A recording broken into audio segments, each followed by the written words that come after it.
الجنة تستاهل انك تحطي دبوس في طرحتك وتداري الحتة اللي باينة من رقبتك وتداري الحتة اللي باينة من قفاك علشانها. الجنة تستاهل انك تلبسي معصم وتداري دراعك اللي باين كله قدام الناس وده يعتبر من مفاتنك. الجنة تستاهل انك تداري رجلك. الجنة تستاهل انك تاخدي خطوة في حجابك. لما بكلمك وبكلمك عن جنة، دي جنة مش دنيا، يعني مش عك. سيبك من العك اللي احنا عايشين فيه ده.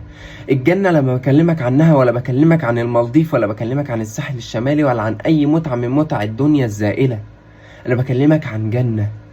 انا بكلمك عن جنة عرضها السماوات والارض، اعدت للمتقين، اعدت واتجهزت للناس الصح وللناس اللي عايزة تعيش صح. اتجهزت للناس اللي بتحب ربنا سبحانه وتعالى، بتخاف من ربنا وما بتعملش ابدا اللي يغضب ربنا سبحانه وتعالى. فيها ما لا عين رأت، اللي عمرك ما شفته بعينيك ولا هتتخيل انك تشوفه. وفيها ما لا اذن سمعت، اللي عمرك من حلاوته ما سمعته ابدا في الدنيا ولا خطر على قلب بشر. مش هيجي في خيالك الحاجات الحلوة اللي فيها، مش هتيجي في خيالك ولا عمرك هتحس بيها اصلا، لاننا في دنيا.